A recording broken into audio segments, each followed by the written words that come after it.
Namaste.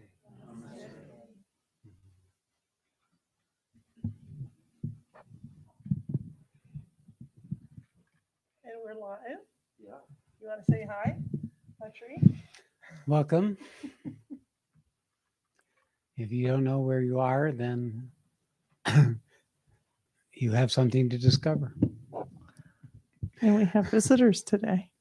We have some visitors today. Yes. Yes, we do. We have Tara, who we haven't seen. I know you, but I don't remember your first name. Kimberly. Kim. Yes. Welcome back. Yeah. It's been a while. Been a couple of years, Kim. Yeah. Yeah.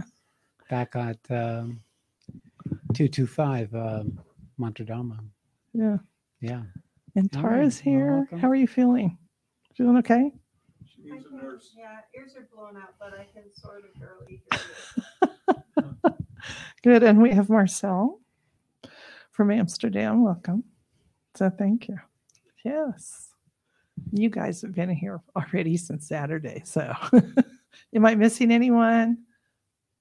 Syrian lives with us. So. All right. Great. Thank you all again for joining us tonight.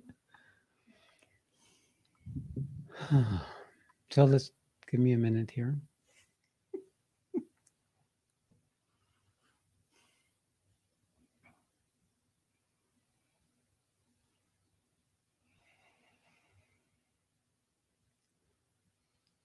So Satsang and I did a program this weekend on Saturday, an intensive that we co-created together, and maybe about 50 or so people joined us live.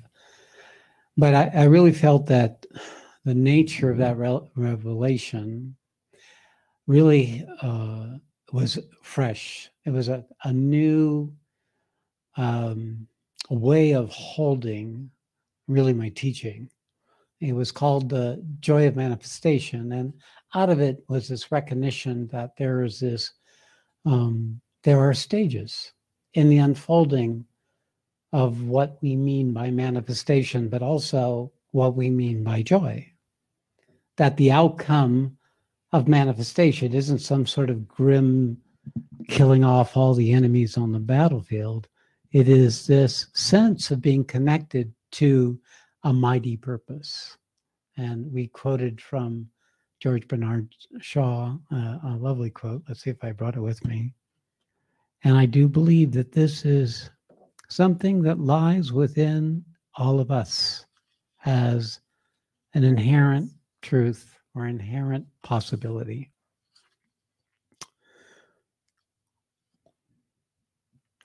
The true joy in life, the being used for a purpose, recognized by yourself as a mighty one, recognized by yourself as a mighty one. That's already an indication that the joy has come. It's already an indication that you're linked up with something that's beyond the little miserable, squalling, complaining, dissatisfied part of our usual sense of self. It's a connection to something greater. He says it more clear, more lovely. The being a force of nature instead of a feverish little clod of ailments and grievances, complaining that the world will not devote itself to make you happy. So it just kind of gets it down to a kernel of what it is.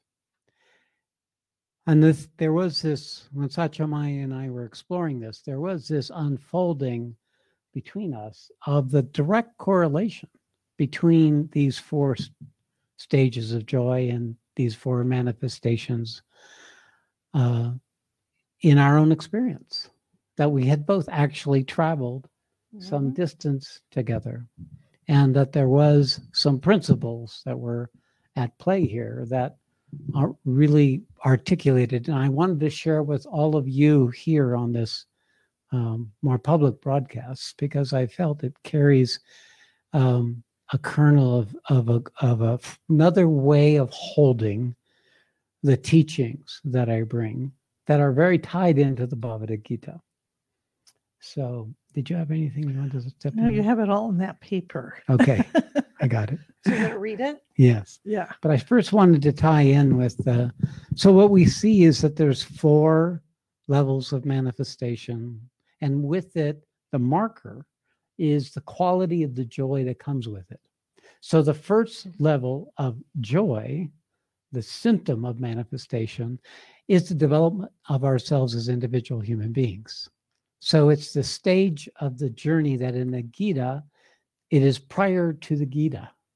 It is that where in the course of living our lives, we come to a capacity to be in existence in balance with the recognition of the strengths and the weaknesses of our own nature, the ability to have come to know ourselves. So the first stage is this ability to be in the world where you are really the commander of your own ship as a person, that you have found some place to stand where you can feel good about yourself and your life, at least at times. Not that there aren't challenges, not that there aren't always difficulties or continuing processes. But this is the period of time where you are working to become a successful human. That's correct? Right. A Yes. successful human. And to meet your content that's part of the collective error. So it's 2 places. You're coming into the world as a material being, and you're also, even though most of us didn't even know this was going on, is you're beginning to learn how to meet your content that you came and you brought here to this planet to heal. So this is what Dharma, human Dharma, means. You live a life consistent with the impressions that you've brought with you into existence, and you've met them to varying degrees, relative degrees of success. So we never conquer, from the human point of view, the real battle. We simply come to balance. We come to a way of reconciling what we can do and what we can't do, and to know the difference between the two, to be able to discern, okay, this is something I'm good at, this is something I'm not good at, this is what I did well, this is what I didn't do well. You know, I look into my life, I didn't do relationship well. You know, I had a son that I lost, and out of the process of the course of my life. And there were things that if I had not had that failing in my nature, perhaps I would have been more successful in having met. But I had come to reconciling it, and we did certainly reconcile it before he passed. So there are these things where we come to, as a human being, an authentic relationship with what is possible for us. Now, it doesn't mean that we're going to be successful necessarily in the outer measure of things, but in the simplicity or the place that we come to, there is this acceptance and forgiveness and even gratitude for the life that we've lived, that everything had a role to play.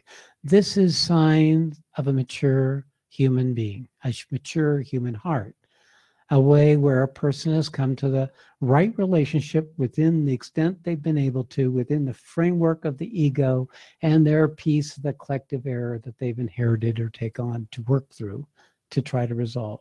What is the joy? And the joy is that quality of forgiveness, acceptance, and joy. Wasn't it pleasure? Pleasure, human pleasure. Yes. Now, one of the natures, but that's a different way of looking at it. But I think that's one thing that drives us. That's what we used on Saturday. If you look at the content of the developing human being, what is it that motivates us into life is either fear or desire, as a general rule. It can also be anger. Fear, the desire can become anger. The fear can become crippling. But in the general rule, it's fear or desire. When the desire is greater than the fear, then we tend to be able to step out beyond our fear. We want something more than the fear in us that's afraid of doing it. Then, and we actually take actions based on that desire to come out, then we actually awaken a joy of becoming as a person that wasn't available before if fear defined the boundary of what was possible for us. So one of the markers of a successful human being has been able to follow their bliss, to be able to live a life consistent with their positive, ideally positive desires. It could have been negative desires that you discover the positive desire, but this ability to feel like you went beyond what you thought you were. So that would be one of the markers of a relatively successful human being. Well, so I think it's not Adyashanti, who is Bentinho Massaro used this to say, follow your bliss to find out what your dharma is. And Satri and I were talking about it on Friday night. We called it the bucket list. It's where you create your bucket list from, that human desire. Yeah. So and it moves you towards your dharma. So we may not even know what that bucket list is when we start, but maybe it'll unfold in the process. So what is it that brings joy, right? Like I remember the time when I first jumped off a cliff and I was in around 18 years old, and I was camping with a friend, and we saw these little kids flying through the air and landing in this little pond that was in front of us from maybe 40 feet up. And my friend said, that looks cool. And I was crazy and woolly. And I said, okay, let's do that. And there was this, you might say, fear, excitement, joy thing that was happening, thinking, okay, let's see how this goes. And the difference between joy and excitement in the human level sometimes are quite close. You can't tell the difference. So we get up there and there's all these kids, maybe 9, 11, running down this hill and jumping off the edge of it into the abyss, so it seems. And it's a slope. It's not like you can see where the water is. And in order to jump, you have to get momentum. You have to fully commit yourself. You can't stop near the edge. You have to go. So this became really apparent when I was running. I said, oh shit,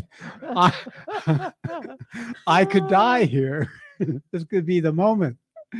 And when I came to the edge, when I leaped, there was only forest. So there was this, and not knowing for the interminable 10 seconds before I hit the water, if I had overshot it or undershot it or what. And it ended up to be just perfect. Went in, landed, I was fine. Boy, did I feel good. I felt like I had conquered the universe in that one moment. I was the master of my fate in that moment. Then I saw my friend, who was taller and heavier than me, jump, and he went so far and looked to me, he was going to make it, and he landed in right near the edge of the shore, but it was mud for about 2 feet. So he didn't hurt himself. But it was, I imagine for him, it was at least as scary. Maybe the payoff wasn't as good as mine. It wasn't as clean as mine. But there is something about that leaping beyond yourself. I've done a number of things like this in my life, and in the outer physical world, but also because of other parts of my nature, like public speaking. I was terrified, like many of you would be, public speaking. I used to tremble and sweat and not be able to say the words or say them wrong. It was a tremendous process that went on into my life as an architect, where it would be these situations where it's almost like a sheer terror and having to do it anyway. So the idea of having to do it anyway, and then coming off out of that stage, the sense of fulfillment, a sense of, although it had been very stressful, of having gone beyond the limit of myself. And I'm sure that's what's talking now. What's talking is the part of my human nature that was able to go beyond itself, to speak in a more relaxed and authentic. Of course, this didn't really come until I began to speak as a teacher. Well, you spoke as an architect this way too. Yeah. I'd like to speak coming from the other way. So it's desire and fear. Yeah. Right. So I'm going to speak from the fear standpoint, because as a child, I was fearless. I was, probably would have been considered ADD in those, they didn't do that in those days, but they just left us outside and we ran around all day long. But my mother was very fearful, and we lived next to a creek, and we lived in this little area where we could just wander and go anywhere we wanted. There were trees, there was creeks, there was hills covered in, this is in Northern California. So in the summer, you slide down on a cardboard box, rip your pants open. But I mean, there's a lot of things to do and get in trouble. And we rode horses and bicycles and walked to we were pretty fearless.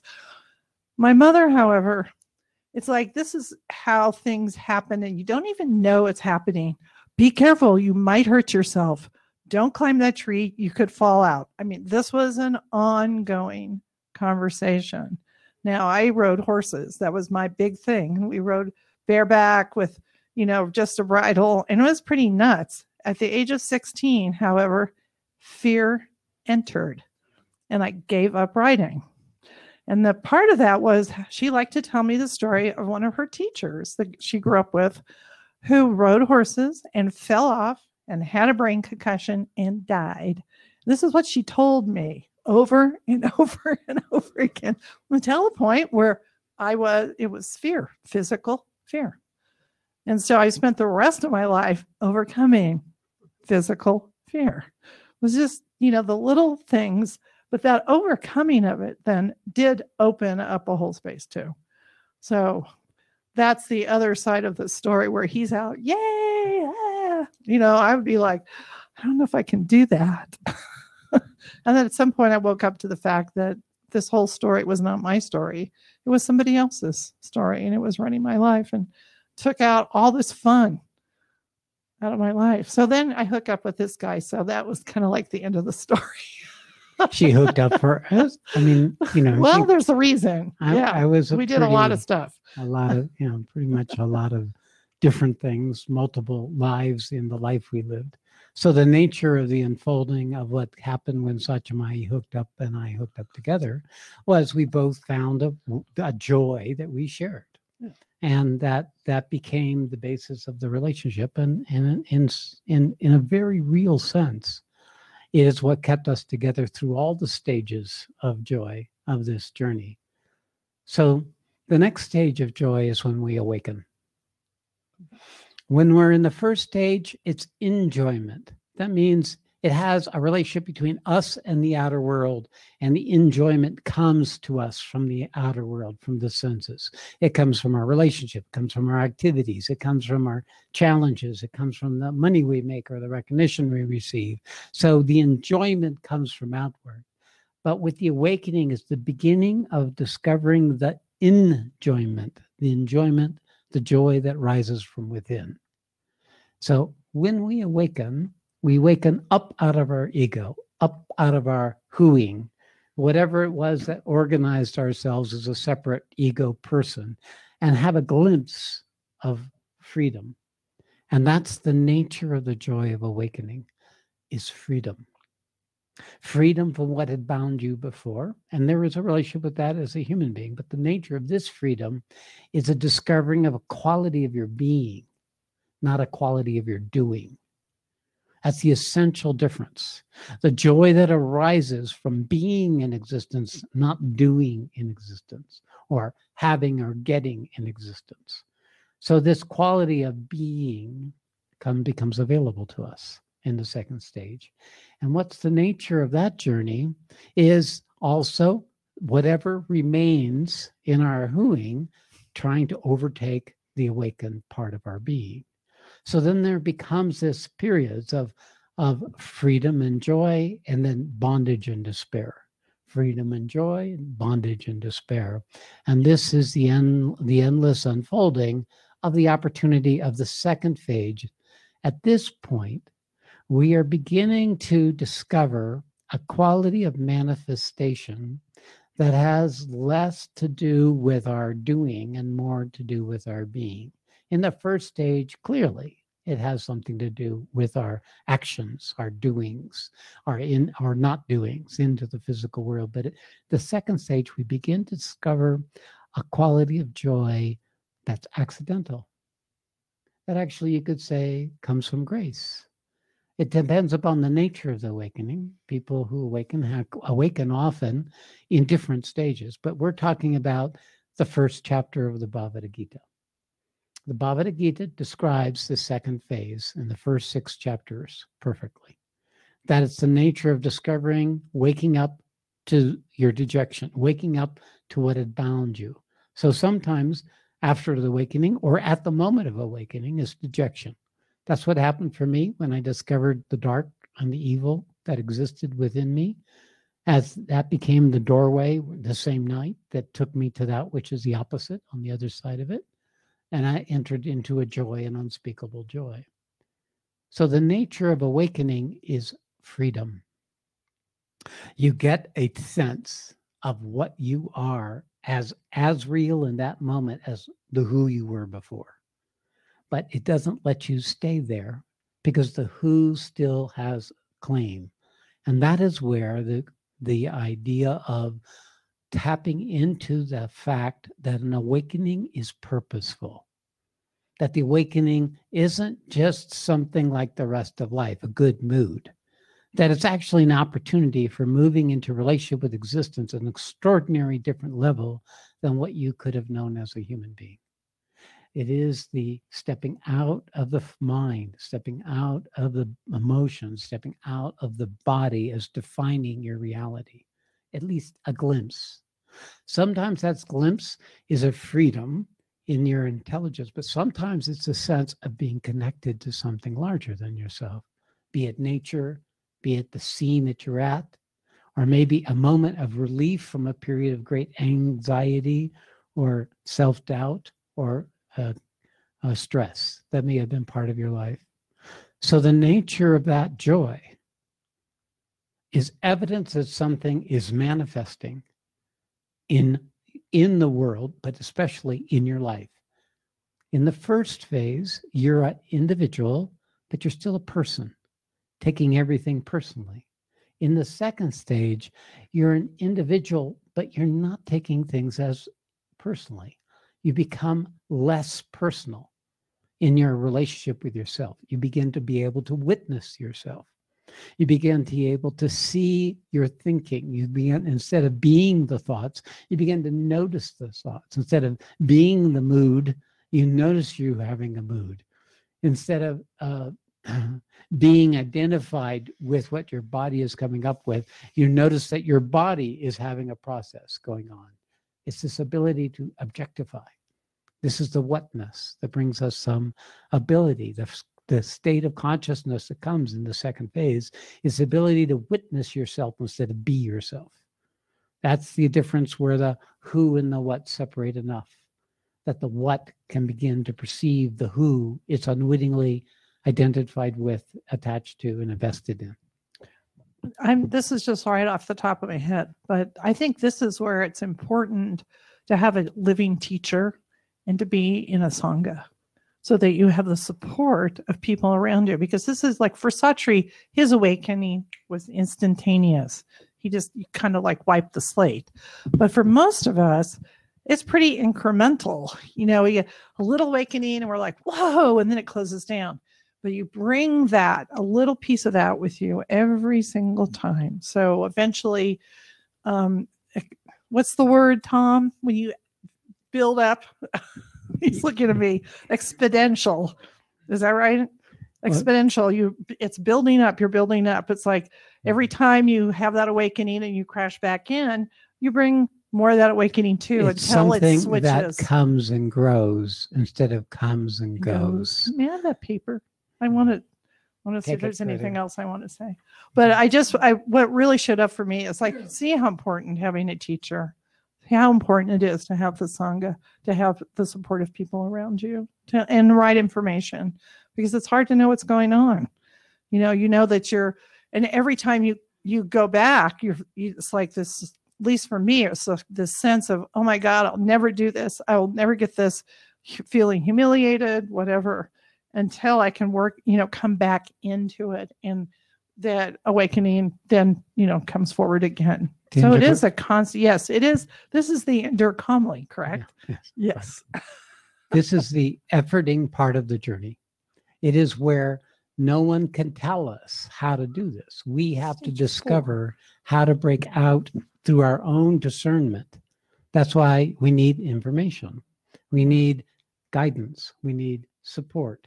Because what kept ourselves together in the first stage was family, friends, social identity, the rest of it, this is taking us into a place where we're discovering another frame of reference for what we are. And we don't no longer, those old supports no longer work to support this awakened part of ourselves. So this is why the Gita has from dejection to discrimination, discrimination to right action to expanding ability to make what you've awakened to more available for you. So it keeps growing. Those 3 steps of catching yourself in dejection, applying effort through practice to come to discrimination once again, and then to continue to take the right actions that help you crawl out of the habit of your negative self or your undeveloped individual self. And in that process, you gain greater and greater mastery over yourself, so that there becomes this ability to move into direct experience with this wisdom of the truth of what you are. And there becomes these periods of being able to actually have a practice that supports you in staying for extended periods of time in that quality of beingness, where the joy can suffuse yourself and your experience of your world. And this is where forgiveness comes. This is where acceptance comes. This is where gratitude comes. It comes from that inner joy of our own freedom that's no longer struggling to justify or get out of its bondage it didn't know before. This comes from a quality of consciousness that knows itself more fully than what we did as human beings.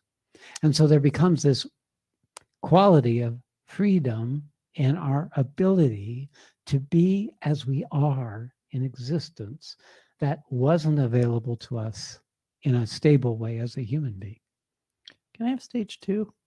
You gave me stage 4. Well, I want stage 4.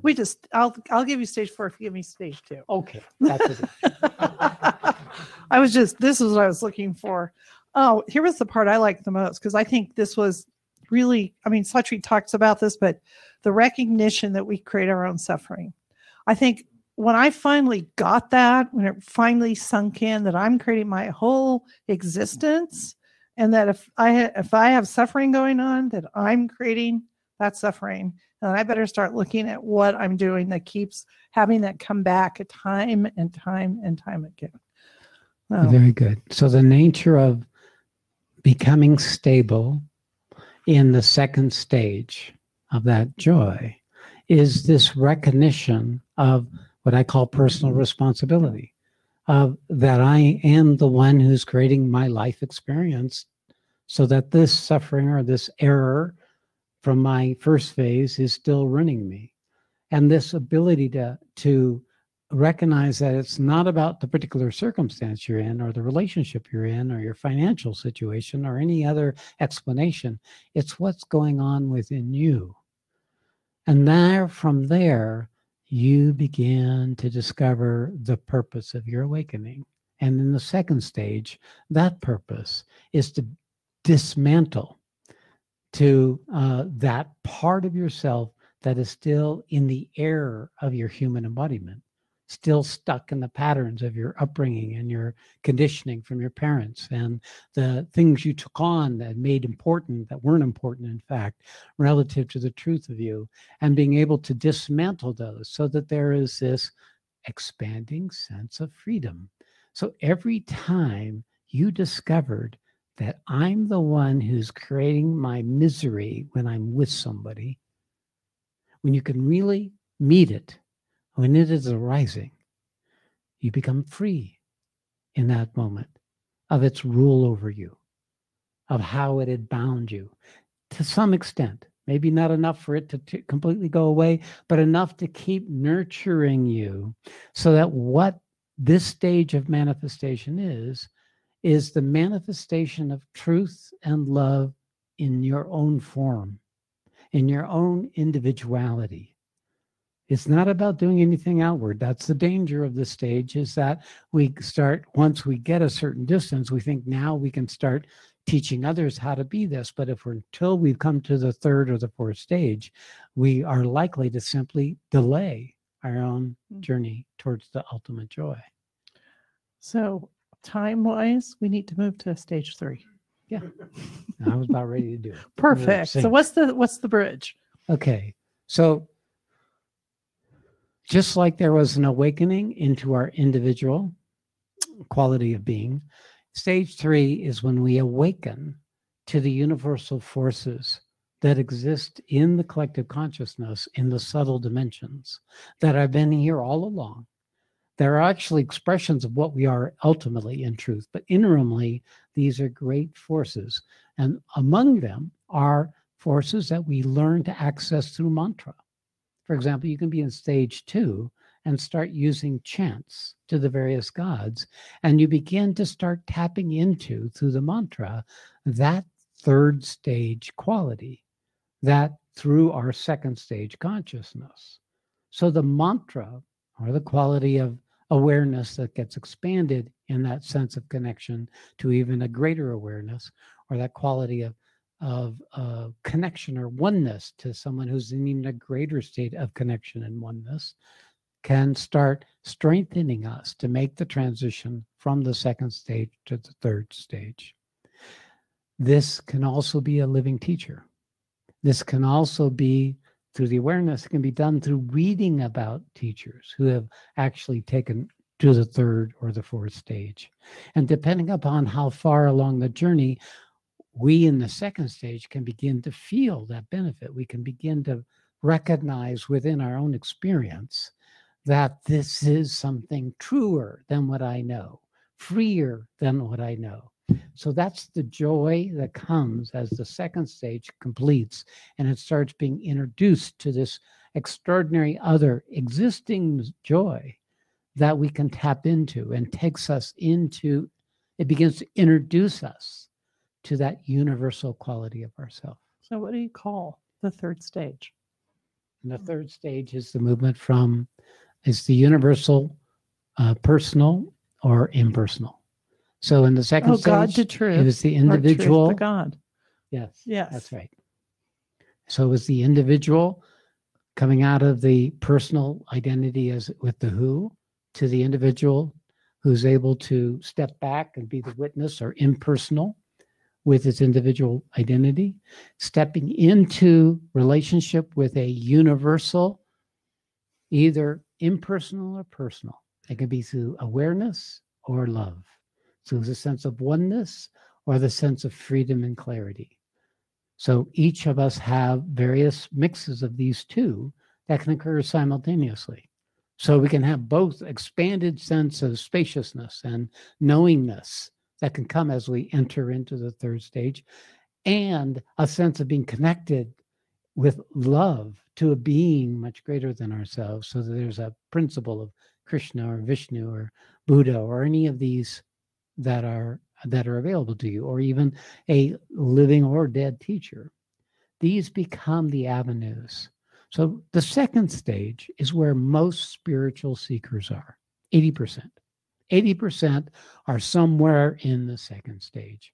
Those who are reaching the end of the second stage, they are able to begin to manifest in a tangible way for people who are at the beginning of the second stage, so that there can be means by which within the second stage, those who are at even a little bit higher us can lift us to what they've come to, which then gives us a place to stand to wherever may be the next teacher available to us.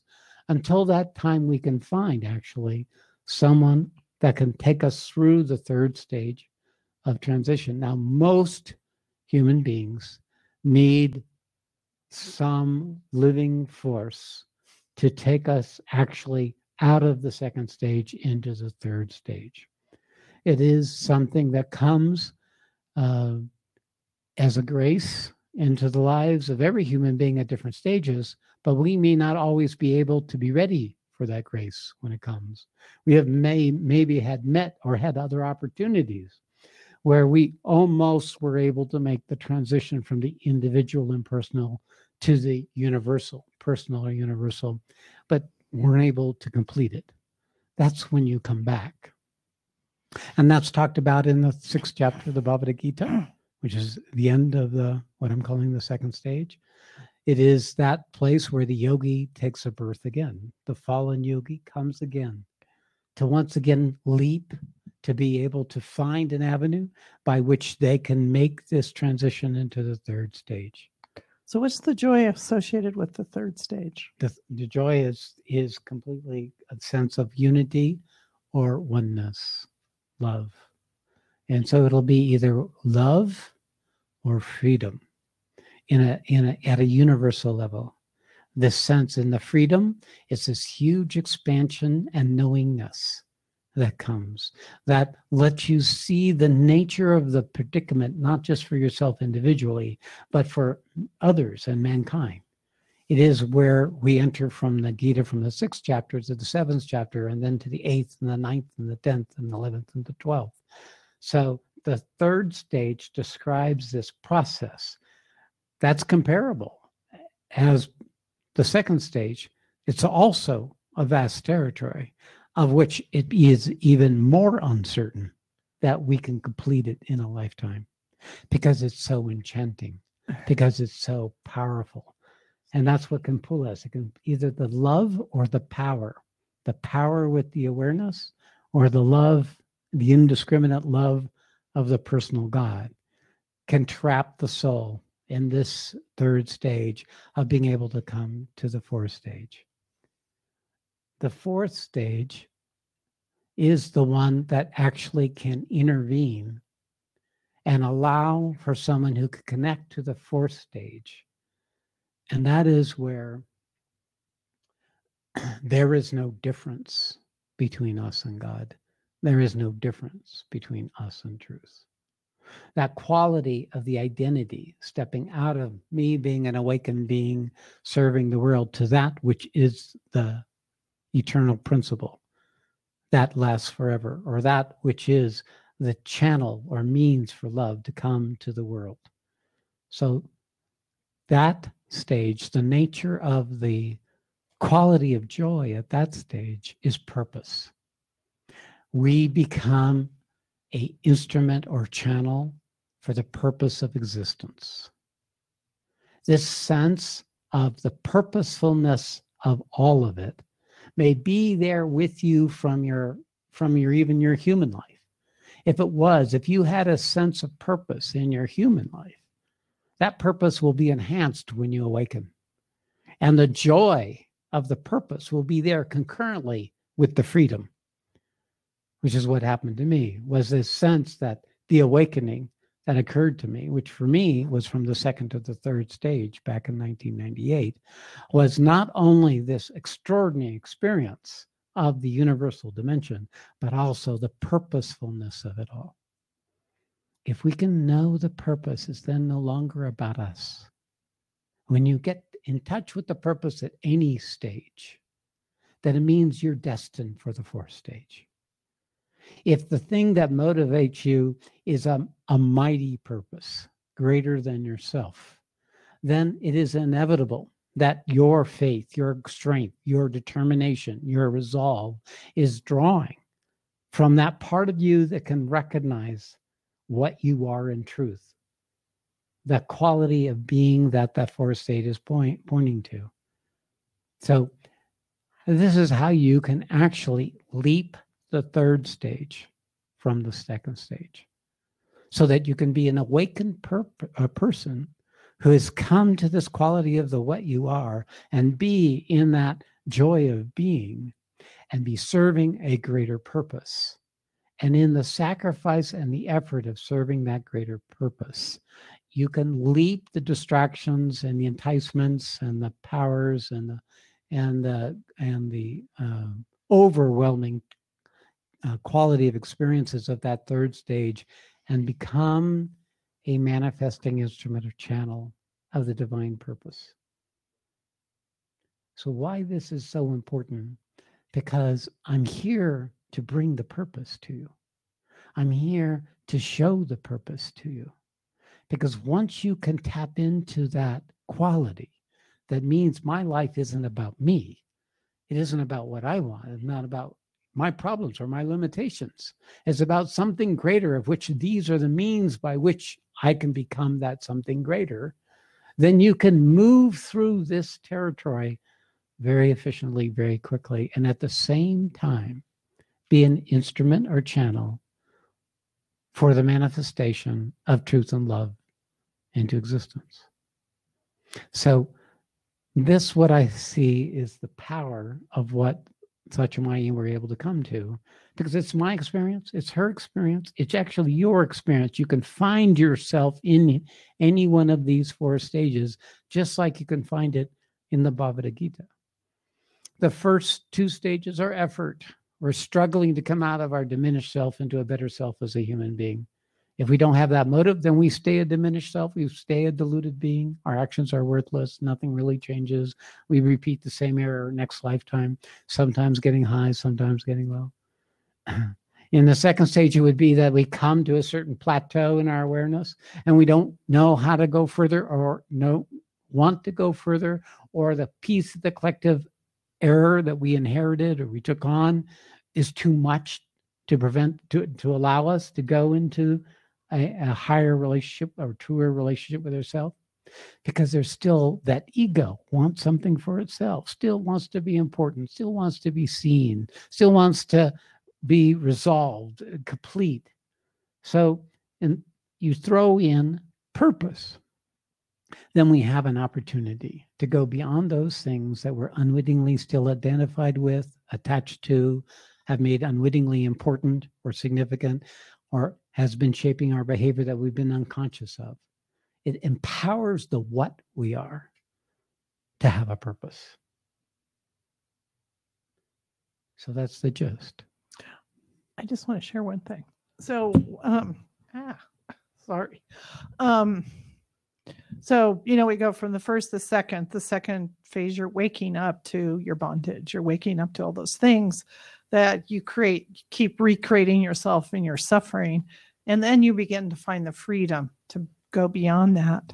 By the third stage, you're now moving in universal, either impersonal or personal. But at that point is when the real dark, mucky stuff the next layer makes an appearance. So, you're probably, like there was a side of me that was like, oh yeah, I'm skating along here. And then boom, realized, oh, there's something left. So that is something that does show up in stage 3. You're going to have to meet that within you. That's that last big chunky piece of tar. And if you don't meet it and you go into the 4th, you will find yourself probably in therapy with a trauma person, which is also a really great way to do this, which is what I'm doing. If you haven't finished any remnant of the previous phases, you will be forced to meet it in the next higher stage before it can establish itself in you.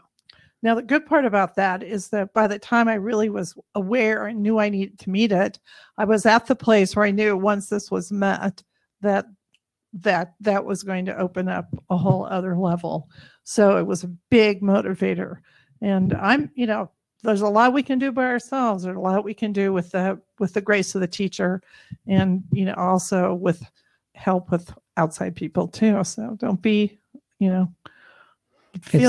don't want to say don't be afraid, but to me, it's a logical thing to do also, to reach out to get the assistance you need. So also to see that those people you can't get along with are just projections of what's left in you. The nature of the unfolding of the fact that we create our own reality becomes more and more real the more we're able to see and have the recognition that I'm in suffering with this person because I'm unwittingly creating it that way.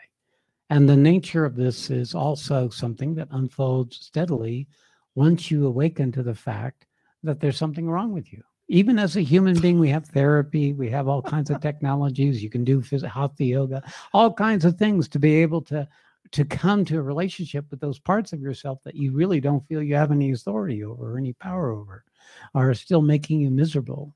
I mean, that's what bondage is. Something else is running you than you. And we unwittingly let other things run us than ourselves. That what quality in us that would choose to have life a certain way, and then those qualities of ourselves that don't want that. is really the battle, the unfolding of the nature of our inner purpose to come out of the error into the truth of what we are. The more we're successful with ourselves, the more we can be with people. Yeah. The more we can be with people, the more there is love and joy and truth in our relationships. The more we are empowered to meet that which is left in us that prevents that from happening. And being with people, and that's actually part of the second stage too, as well as the third, is that that's where you meet what's left.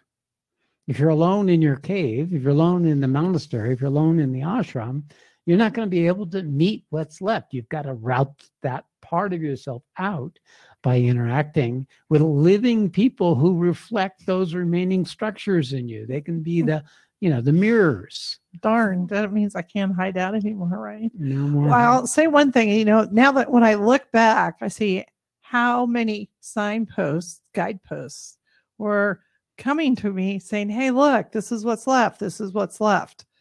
All very clearly shown. It just took a long time to see it. That's right. And it does. There's just no easy fix. Some things go very quickly and other things just hang on like an octopus or something.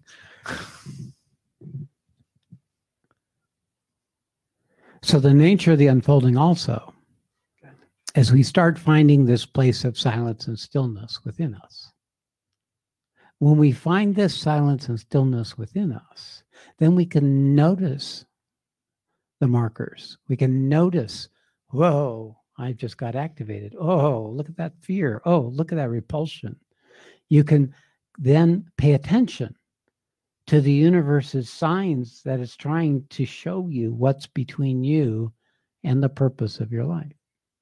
So all along this deepening of the perceiver, the purification of the lens that allows us to see life without the coding of our personal story or our personal preferences or fears or neuroses or wants or habits into what is.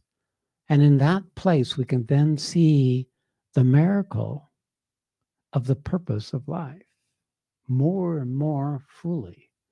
When we begin to see the grace that's coming, when we begin to see that the universe has been working all along to tell us exactly the thing we didn't want to see because our ego was still hanging on to another paradigm, another idea, another belief of what it wanted, still lingering onto a hope or hanging on to something from the past that brings it comfort or compensation for the misery of itself, not knowing that the next stage is actually true joy, and this is simply a compromised adaptation. Coming out of that habit of all our compensating structures is all we really want. It's all we ever really wanted. But it's curious, we have to be convinced of it. We will doubt every stage of the journey.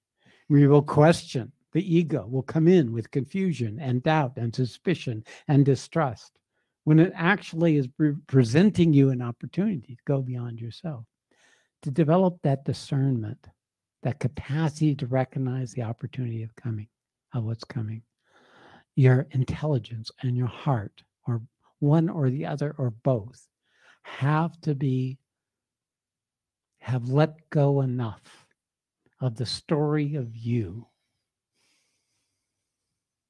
to draw on that grace. When that grace comes, and that is the joy of manifestation. The grace, the experiencing of the grace of that which is greater than you, experiencing the sense of your part in being able to bring that into existence. You discover a nobility within yourself you didn't know you had. You just begin to recognize your own true strength, one that you can admire, one that you can bow to, so that this namaste that we do to others, we can do to ourselves in the mirror. And we can say, oh my God, there's divinity also in that reflection. This discovery of the true nature of what we are is all we've ever wanted to do at the very seed of our individuality. So this is the nature of manifestation. is aligning to the purpose you were born, is learning to recognize and live aligned with the opportunities that life provides you. And when you get to a certain stage, to choose an environment which keeps testing you and challenging you to go beyond those previous limitations you didn't know were there. We can't do this alone. That's the error of the individual. The error of the individual, let me do it myself. Let me read the manual and I'll practice. You can't. It's not meant to, because what you are that wants to do it alone is too small and miserable and shallow and selfish. It is too covered and coated with error of identification and attachment to even be able to grasp what is next. We need something larger than ourselves. And this is the grace that brings living teachers, realized beings, guides, that gives us the clarity, the understanding, and the experience, that gives us the sufficient resolve, confidence, faith in the process to stay with it. Okay, well, there you have it. That's a little summary for those of you who weren't able to do the intensive or were too cheap to spend the money. I'm going to give it to you even when you don't want to pay for it. So the nature of this is that this is really a wonderful summary of what I do, of my work. And I really do see that this is fundamental to everything that I am training people to be able to come to for themselves so they can serve all of you, so serve all who are coming from that place of purpose. So you can step out of yourself even when you're being run by what's still left in you. You can come up into the grandeur of the possibility of the moment rather than having it been shaped by your own miserable bad mood or pattern of behavior that's showing up. And you begin to discover that you're in any one moment, in any one mood, at any one time, more than you can imagine.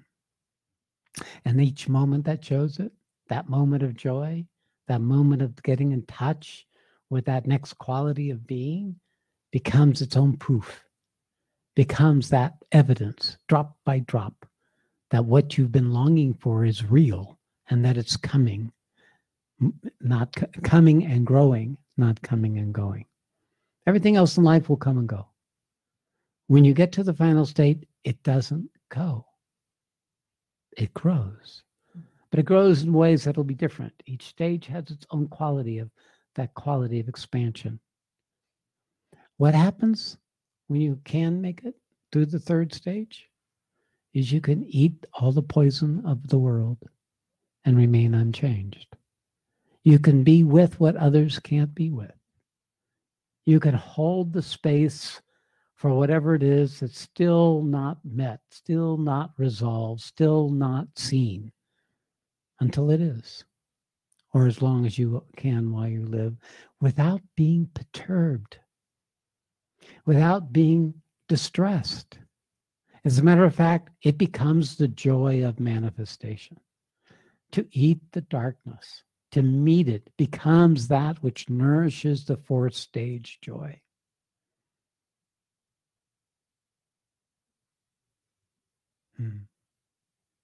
And that's what speaks in front of this room. Keeps saying the same thing again and again, even though nobody listens. And keeps repeating and repeating in different ways the same teaching. It's just determined. It's just determinate. It does not stop. It's not me. It's not the person anymore who sits in front of the room. It's this principle that you are that sits in front of the room. And that's what's being demonstrated. And that's its effectiveness. It's trying to hammer that little calculating, selfish, miserable ego of you to kind of get it. And it's what keeps having you showing up even when your selfish, miserable ego is still running you. This part that keeps sensing the truth of it is the part that is being nurtured by your relationship with me. You stay taking the actions. Keep following the directions, because you can't see the way through the forest you're traveling without some help. Without a map is not enough. You need a guide. And this is why people make the reference of the guru as the boatman. Is in a boatman, all you have to do is stay in the boat, and it will take you across all the oceans of samskaras that remain. And what does that look like? It looks like those of you who are living with me. It looks like that those of you who have been participating for years. It looks like a just staying in the boat is sometimes tying yourself to the mast. Sometimes it is a very difficult process when you meet something in you that doesn't want to give up its individual identity, its individual hope, wish, fantasy, story, past, attachment. Sorry. But that is the nature of the work. It's not about accomplishing something. It's not about being a better ego. These are irrelevant. When divine takes over, it takes advantage of whatever ego you have to serve its purposes.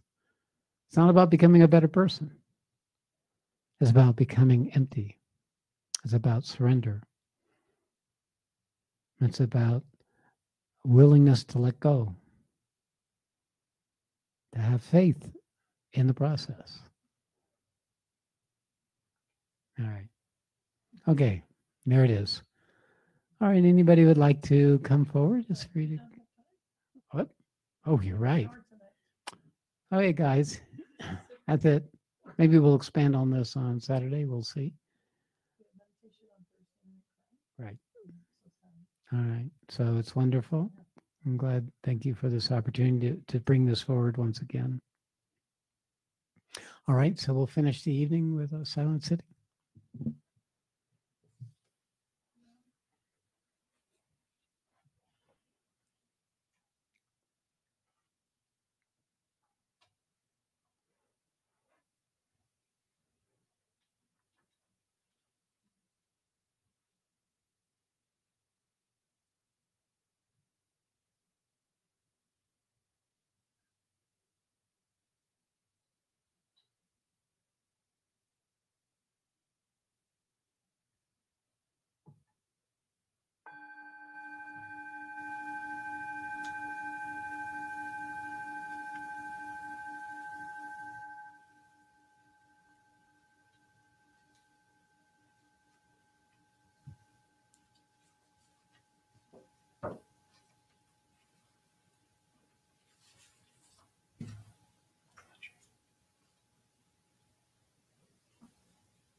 Hare Om Tat Sat. Hare Om Tat Sat. Hare Om Tat Sat Shri. All glory to Gurudev. Namaste and good night.